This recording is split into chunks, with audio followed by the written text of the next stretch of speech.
What's good, YouTube fam? Slade Trilson here, and I'm coming at you again for another deck profile. I'm going to be covering windups. Well, my boy Dito here, he got his windups, and he's going to be covering them, so I'm going to let him get straight to it. What's up, guys? I'm gonna just get into the main deck and then the extra deck right after. Alright, well, I feel like windups are pretty consistent, so I'm gonna just break it down, kind of show you some combos also. Start off with 3 Windup Rabbit. This is like one of your key monsters. Once per turn, on either player's turn, you can banish it, and that's like a loophole to that effect because every time it gets put back on the field, you could just constantly do that. 3 Shark. You can special summon whenever there's a Windup summoned from anywhere, and you can upgrade his level up 1 or reduce it 1 level. There's 3 Windup Rat. When you summon it, you can put it in defense position and special summon a Windup from your graveyard. Usually you would do that with Windup Warrior and rank up somebody else 1, or Shark and reduce him 1 for level 3 or 4 or 5 XYZ. And there's Windup Warrior. You can rank him up 1. His effect, it only lasts a turn though, so when you do it, you have to be pretty on your feet with it because you have to XYZ once you do that. And 1 Windup Magician because why not? You can just special summon once you summon that. That's it for the windups. I play 1 Tour Guide because it was brought down, so I use Tour Guide and I use Tour Bus as a combo for usually for level 3s because this XYZ extra deck is pretty level 3, 4, and 5 based. That's it, never higher or lower. I have 1 Cyber Dragon because if you're stuck and you have nothing on your field, you can just special summon Cyber Dragon. Onto the magics. You have 3 Windup Factory. Once per turn, if an effect of a Windup monster is activated, except during the damage step, you can add 1 level 4 lower Windup monster from your deck to your hand. That always comes in handy if you want to look for a Shark. You can special summon or Windup Warrior, because the level 5s are really the heavy hitters when it comes to this deck, except for Windup Zen mains. 1 Pot, because you don't want to clog it up with Pot, because then you can't special summon, and this deck is pretty special summon based.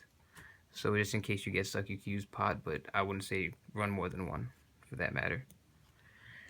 Raigeki, pretty stable. 3 MSTs.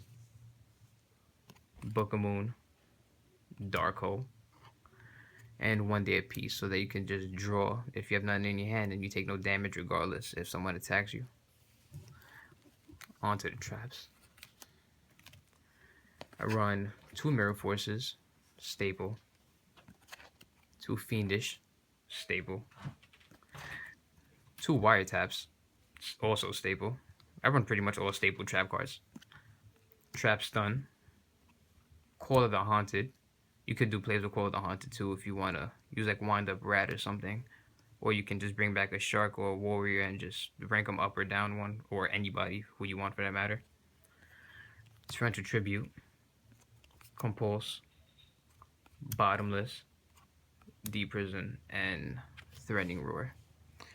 That's about it for the main decks, just 40. Nothing more, nothing less. Now, onto the extra deck. I pretty much run staples between level 3 and 5.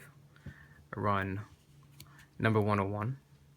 I feel like this is a staple in any deck, especially being level 4. I run 2 Zen mains.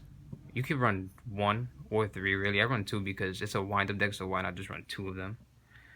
You can always utilize this effect always on top of that, regardless if you have something or don't, to destroy something on the field. You can attack somebody and just use his own effect on yourself, take a little damage, destroy something on the field at the end of the turn. Just make sure you don't do that when there's nothing on the field to destroy but this, because then you'd have to destroy this card itself as mandatory. Shark Fortress level 5. This is really a good XYZ to use because you can detach and you can attack twice with any monster you choose, and usually you do that with either this card itself or one of the other level 5 ranks, the Tiras. You'll see in a bit. 1 Soul of Silver Mountain just to stop any back row. Equipped Engineer, because this is another staple level 3. XYZ, why not? Full-time Puppet Operative. This is a long combo you can do with this and wind up Rat that I don't often do, but you can do. It's just very technical with like summoning this and then putting Rat back in attack position and then using his effect again to bring something else from the graveyard. It's a long combo that I feel like just takes too much time and I just don't do, but I just have this card because it's efficient at times. Wind up Arsenal's in Mayo. This card is very brolic in terms of just detaching and destroying two set cards on the field. You can pretty much just destroy anything, and then on top of that, you get to attack, and he's a heavy hitter. Diamond Eye Wolf, I just feel is a staple 4-star. Heartland Draco, I feel like this card is very good in this deck because his effect, when it has to do with having a face-up spell card on the field, you can detach and attack directly, and with this deck specifically, you have Wind Up Factory out. So you can just detach and attack directly because you'll most likely have Wind Up Factory out throughout the whole duel when you do draw it. Number 44, Sky Pegasus. I've won duels with this card before because it's like a make or break situation between your opponent having to give 1,000 and saving their monster or destroying their monster, and sometimes people are under 1,000 and they have to just lose the game regardless because of that situation. This is my main 5-star heavy hitter, Keeper of Genesis Tiras.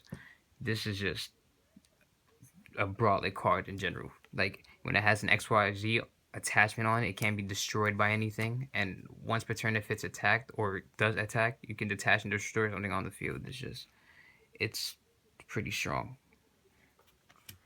Steel Swarm Roach, because why not? Volcasaurus is another strong level 5. It's just insane. When you detach, you can inflict damage to your opponent equal to the destroyed monster's original attack, whoever you choose that they control, and it gets to attack on top of that. And last, I just have Downward Magician because I just think it looks pretty. So that's about it for the extra deck.